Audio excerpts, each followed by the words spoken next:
Hi everyone, Helena here, and I am very honoured and excited to be joined by the absolute industry legend that is Jan Arnold. Welcome, welcome.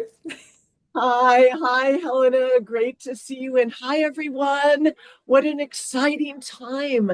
It's like we're going into the holidays. We've got 2 months under our belt. Wow, it's been mind-blowing.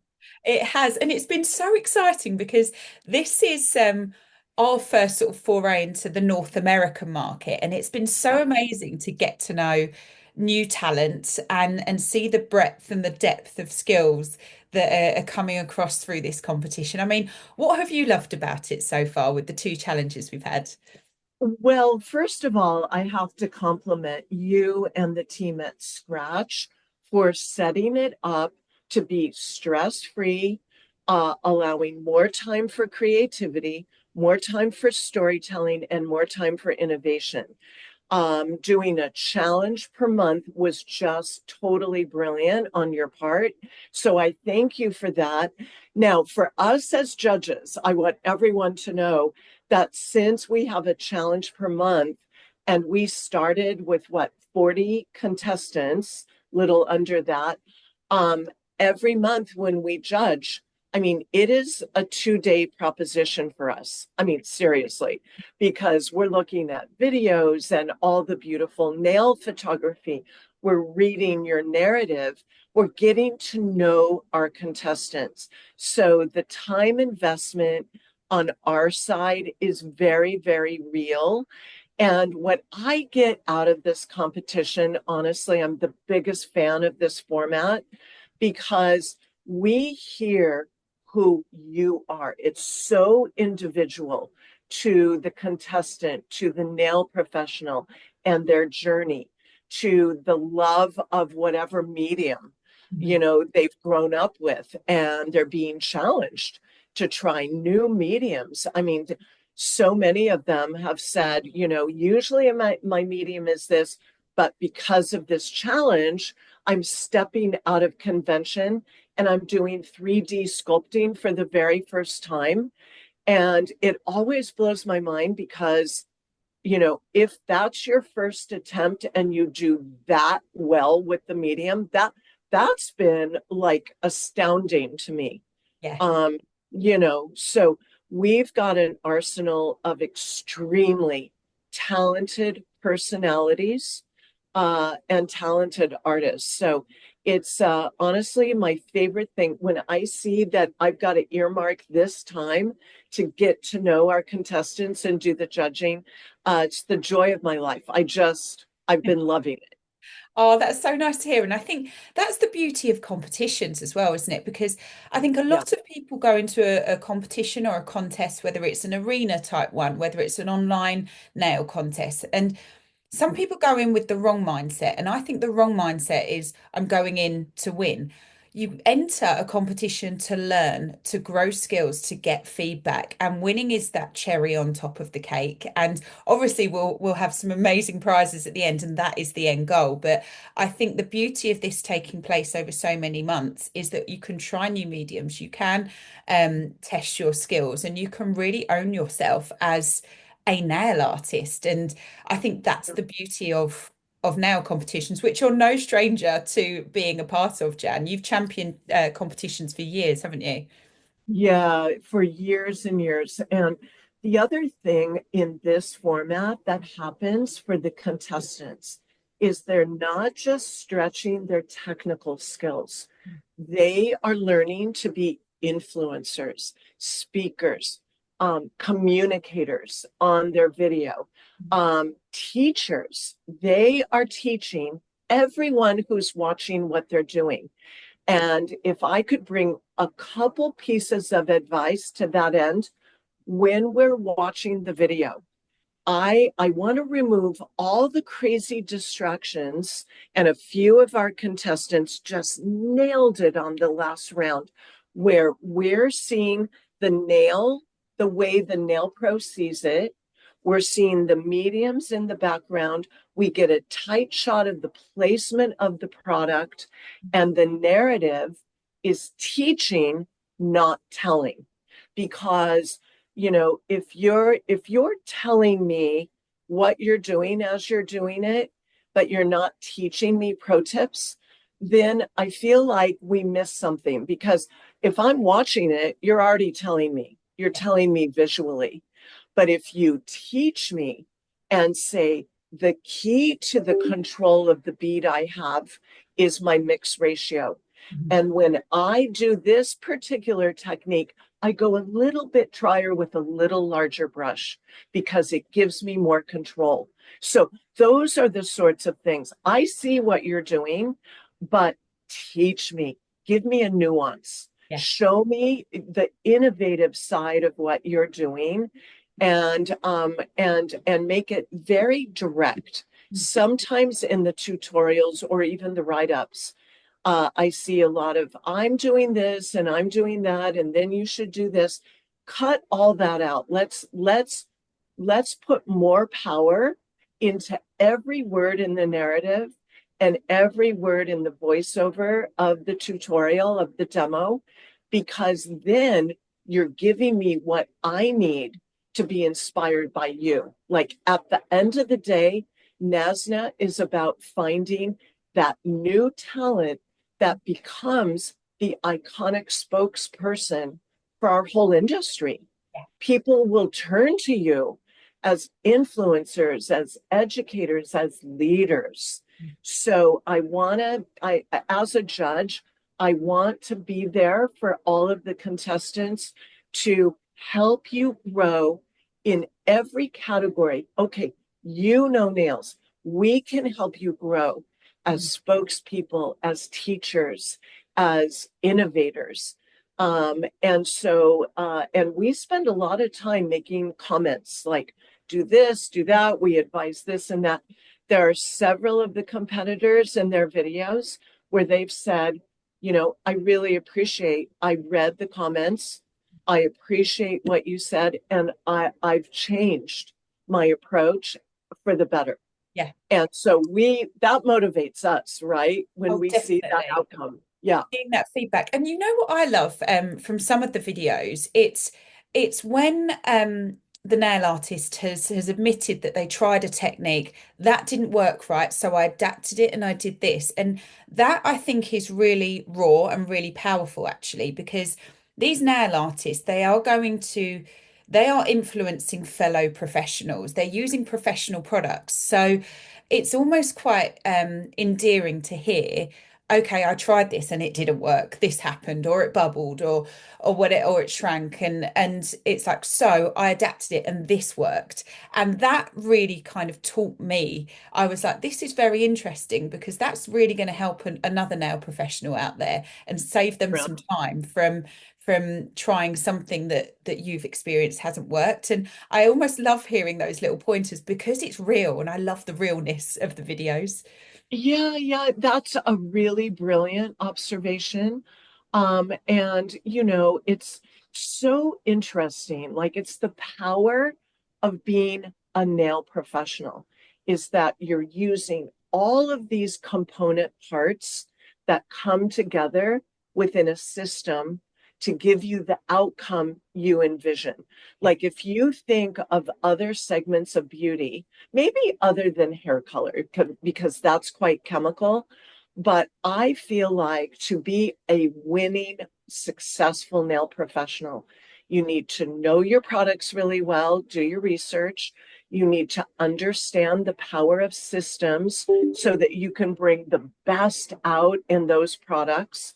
And then you're right. It's like, learn how to use the mediums, but then do your own testing, do your own experimentation, because we're not just asking our contestants to do a wearable salon nail.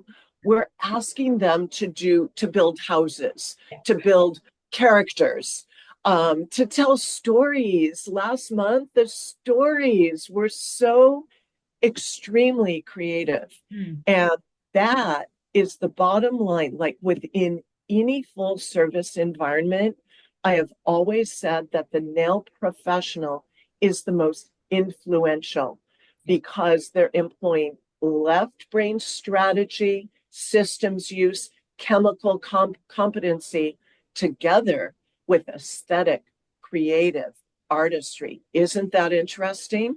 Left brain, right brain coming together to create magic. Yeah. Like, what other person on the planet has such a task, right?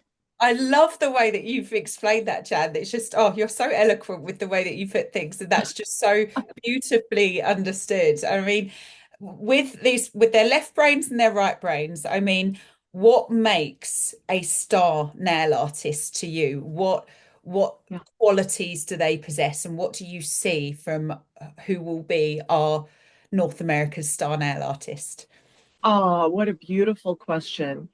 I am looking for um I'm looking for someone who approaches every challenge with new thinking, Mhm. with creativity, with the spirit of, okay, if I were to do this yesterday, I would have taken this approach. But because I'm in this huge global spotlight, I'm taking a different approach. And it might work, it may not work. I remember winners of the past where they would try something, and to your point, it didn't work. So it forced innovation in terms of how to use the product, how to bring that challenge to life. And that's, for me, that's what this is all about. Creative thinking, innovation. How can I use existing mediums in new ways? And you know, if we can tap into that, then that sets a course for the growth of our entire industry. Nail professionals are paying attention, going, oh, I never thought of that. Oh my God, that is an amazing technique. I'm going to try that. Yeah. And isn't that how we elevate, where we inspire one another with fresh thinking, objectivity? Also, you know, really believing in yourself and having that confidence to know that you're a winner. You Mm. know, I want to see that winning mentality. And I know in the past where the winners have emerged, we see them act as leaders. And, you know, leaders show confidence, Mhm. leaders show innovative thinking, leaders show even teamwork. Mhm. Even though you're competing against one another, there is a sense of camaraderie that comes out of this. Okay. And yeah, I mean, that's really, and it's funny because we can look at the narrative, the nail photography, and the video, and we know these contestants so well. I also want to see growth. I Mm. think growth is key.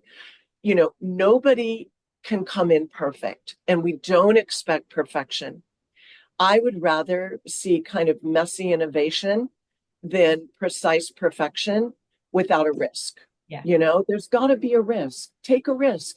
When can you do that other than a competition like this? Yeah, absolutely. And I think Yeah. what I'm loving about this the most is just going back to your point on confidence, because a lot of nail artists are afraid to be out there on social media.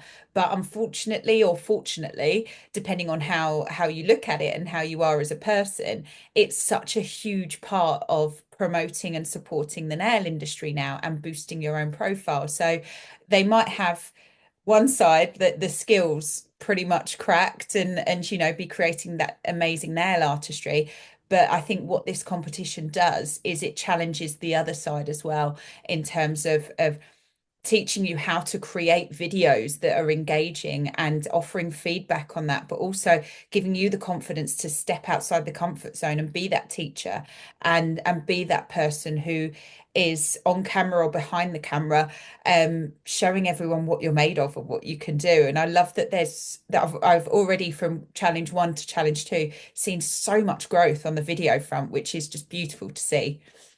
Isn't it? And what a better way to hone those skills than with this monthly approach where you have the time to think it through. You can be innovative and creative on how you approach your video communication. This is like going to graduate school for a nail professional, but seriously. And on the other side of it, whether you win or you don't win, you have grown. You are changed. You are changed for life. And you have become a leader and a spokesperson for the entire industry. It's one of the things I've loved being involved in online competitions over the last 10 years is that this is an elite club. Like, whether you're in the top three or not, if we see you online, if we see you at an event, and we see you, you are a celebrity within the industry because we now know you and we follow you and we want to see your journey reach the pinnacle and keep like raising where that pinnacle is.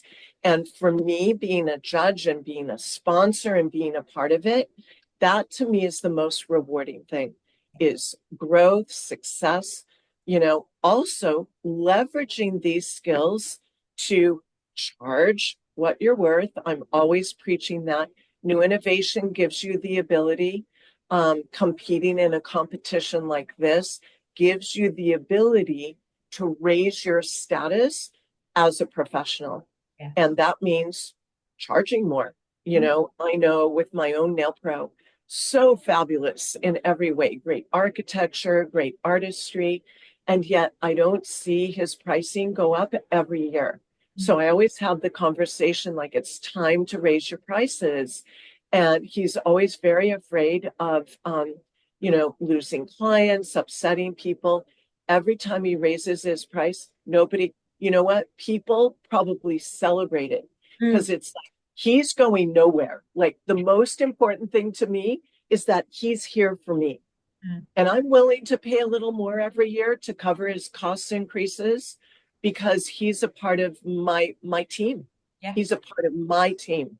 absolutely. And yeah, and I think this group of competitors can model this and mentor this mentality. Don't you think? Yeah, a great idea. And I think it's using it to market yourself. You've been in the top 40 out of all of the entrants across North America that we promoted this competition to. I mean, that's a marketing coup in itself. And just Yeah. saying that to your clients and, putting that on your Instagram profile so for other people to kind of find you and see, oh my goodness, they're in the top 40 of this huge competition. It speaks for itself, and it's one of those things that you should use as leverage to put up your Yeah. prices or promote yourself even harder.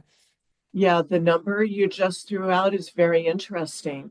When you realize that in the United States alone, there are the latest numbers I've seen is something around 250,000 licensed nail professionals in the US alone. And we can track those numbers through licensure. I'm not sure about Canada, not sure about Mexico, the rest of North America, but think about 250,000 plus active licensed working pros. Yeah. And 40 out of that number is in this elite club. Wow. That in itself is such a huge achievement. Definitely. And yeah, like you guys are special. We know it. Very And special. yeah, very special. And every time I see it on my calendar, we get to see new entries. You know what's really fun? A lot of you take different approaches. That's the other thing I really appreciate. Like, if everyone took the same approach to the challenge and told the same story, can you imagine us as judges reading 35 entries? Going through, yeah. Yeah, it wouldn't work. But the fact that you're finding your individual approach, how do you see it? Your unique perspective adds to the complexion and the quilt that we're building here, Yeah. and it enriches it. That's like we really appreciate the fact that you can break out and see it through your own lens. I love that. Definitely. Now, just to wrap up, I guess final question. Um, we're on a break at the moment because obviously we want the best out of our competitors, and we know that this is your busiest time of year. So for us to then put another challenge on you, we didn't want to do that. So you have this month as a break, even though I know you're probably very busy in your salons. But going into 2025 and with the first challenge of 2025, which will be challenge 3 of 6, what are your top tips? Yeah, so my top tips, I think we've talked about it already.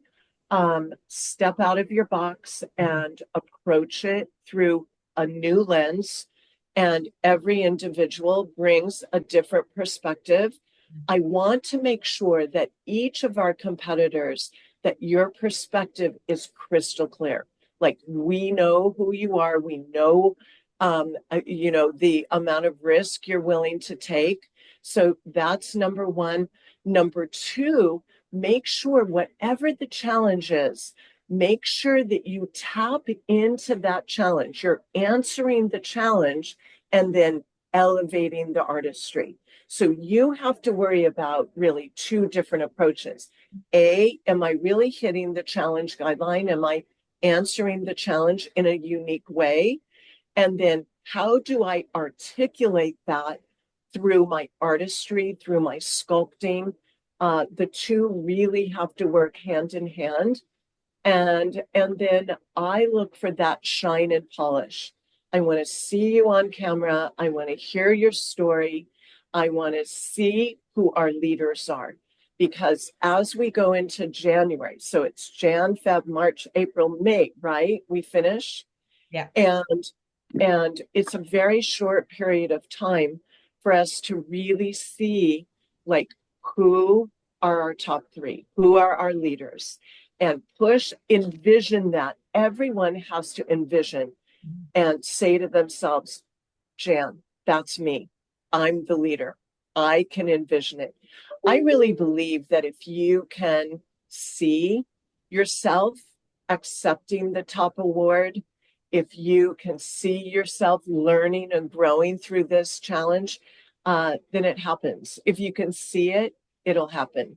So Manifest. envision it, manifest it, manifest There we it. go. Absolutely. Amazing. Such wonderful advice. And thank you so much, Jan, A, for your time today, but also for really championing the creativity of our professional nail market and elevating it through all that you do and through all that CND does. So a huge thank you as our founding sponsor. And yeah, we're really excited to step into 2025 with Challenge 3 and seeing what everyone's going to come up with. So excited and wishing Helena, you and the team at Scratch a very happy holiday. And to all of our competitors, lots of love. Thank you for doing us all proud. Really, we're so excited. Happy holidays. After the Christmas holiday rush, get a little rest because you have work to do going into 2025. And we'll be there for you. We will. Happy holidays, everyone. Take care. Thank you.